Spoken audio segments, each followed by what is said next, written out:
ముఖ్యంగా డాక్టర్ గారు, సో మీరు గత 25 సంవత్సరాలుగా ఒక గ్యాస్ట్రోఎంట్రాలజిస్ట్‌గా ఉన్నారు. 30 సంవత్సరాలుగా విదేశాల్లో ఉన్నారు.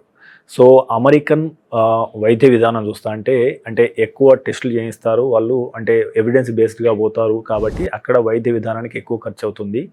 భారత్‌లో వైద్యులు క్లినికల్‌గా స్కిల్స్ ఎక్కువ ఉండాలా? చూడగానే గుర్తుపడితే మందులు రాస్తే కొద్దిగా ఖర్చు తగ్గుతుంది. సో అన్ని టెస్టులు చేయాల్సిన అవసరం లేదు.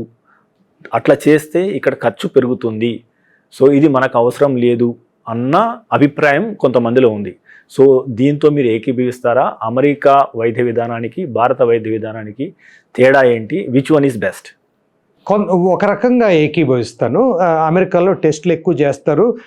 ఎందుకంటే అక్కడ చాలామందికి డయాగ్నోసిస్ ఏమైనా అడుగుతారనమాట, పేషెంట్లే అడుగుతారు. చాలామందికి ఇన్సూరెన్స్ ఉంటుంది కాబట్టి వాళ్ళ చేతుల్లో ఖర్చు ఉండదు కాబట్టి ఇక్కడ మనం అంతా అంటే కొంచెం ఇన్సూరెన్స్ ఉండొచ్చుగా, కానీ మనం ఎక్కువ ఖర్చు పెడతాం కాబట్టి ఎంత తక్కువ టెస్టులు చేస్తే అంత బెటరు, నాకేదో క్విక్గా ఏది అయితే బెటరు అన్నట్టుగా ఉంటారు. కాబట్టి డైరెక్ట్గా మందులు రాయడము, తక్కువ టెస్టులు చేయడము ఉండొచ్చు.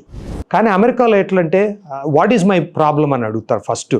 అది చెప్తే కానీ వాళ్ళు అంటే ట్రీట్మెంట్ అంటే చెప్తే తీసుకుంటారు కానీ వాళ్ళు అంత సాటిస్ఫై గారు. ఫస్ట్ నా ప్రాబ్లం ఏం చెప్పు, టెస్ట్ చేయాలా చేద్దాం, ఇట్లుంటారు అనమాట. కాబట్టి కొంచెం ఎక్కువ టెస్టులు చేస్తాం, ఎందుకంటే ప్రాపర్ డయాగ్నోసిస్ చేసి కానీ ట్రీట్మెంట్ ఇవ్వము.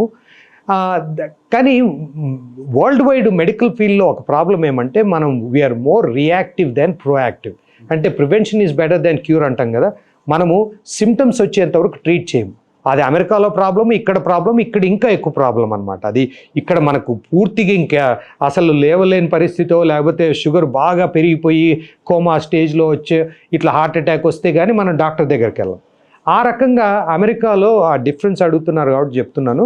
అమెరికాలో కొంచెం మోర్ ప్రోయాక్టివ్ ఉంటారు. అక్కడ కూడా ఇంకా కొంచెం ప్రివెంట్, ఎందుకంటే అక్కడ ప్రైమరీ కేర్ అని ఒక డాక్టర్ ఉంటాడు. ప్రతి ఒక్కరు ప్రైమరీ కేర్ దగ్గర పోయి ఎవ్రీ ఇయర్ ఒక బ్లడ్ టెస్టులు ఇవన్నీ ఈసీజీలు ఇవన్నీ చేయించుకుంటారు. ఏదైనా ప్రాబ్లం ఉంటే తొందరగా బయటకు వస్తుంది అనమాట.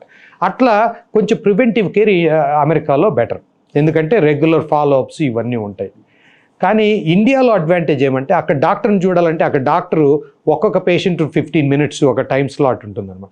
ఇక్కడ డాక్టర్ ఓపీ ఓపెన్ అయిందంటే 30 పేషెంట్లు, 50 పేషెంట్స్, 100 పేషెంట్స్ చూస్తారు కాబట్టి ఎక్కువ పేషెంట్లను చూడగలరు. కాబట్టి ఏ స్పెషలిస్ట్ని చూడాలన్నా ఈరోజు రేపు అపాయింట్మెంట్ తీసుకోవచ్చు. అమెరికాలో మనము రోజుకో 20 మందిని చూడగలం కాబట్టి వెయిటింగ్ టైం చాలా ఉంటుంది. అది నాకు మెయిన్ డిసడ్వాంటేజ్ అనిపిస్తుంది. అమెరికాలో ఒకసారి స్పెషలిస్ట్ నన్నే చూడాలంటే ఒకసారి 1.5 months 2 months పడుతుంది. రికమెండేషన్లు అవి వస్తుంటాయి అన్నమాట, పేషెంట్ కొంచెం తొందర చూడొచ్చు కదా అని. అక్కడ ఎందుకంటే టైం లిమిటెడ్ స్లాట్స్ ఉంటాయి, అంతకంటే ఎక్కువ చూడలేము. ఇక్కడైతే మనకు అది ఒకటి ఇండియాలో అడ్వాంటేజ్ ఏమంటే క్విక్గా స్పెషలిస్ట్ని చూడొచ్చు, క్విక్గా టెస్టులు అయిపోతాయి, ట్రీట్మెంట్ అదంతా అవుతుంది. అదే క్యాన్సర్ డయాగ్నోసిస్ అంటే ఒకసారి క్యాన్సర్ డయాగ్నోసిస్ అయిన తర్వాత క్యాన్సర్ స్పెషలిస్ట్ని చూడాలంటే ఒక 2 weeks పట్టచ్చు. తర్వాత కీమోథెరపీని ఏదైనా సర్జరీ చేయాలంటే ఇంకో 2 weeks. కొంచెం డిలే ఎక్కువ అవుతుంది. ఇక్కడ అది క్విక్గా అవుతుంది. కాస్ట్ కూడా ఇక్కడ డెఫినెట్గా తక్కువ, అక్కడ చాలా ఎక్కువ. మీరు తీసుకునే అదే మందులు, అదే నాణ్యమైన మందులు, కానీ సగం ధరకే. అవును, మెడ్ ప్లస్ బ్రాండ్స్ పై 50 to 80% తగ్గింపు.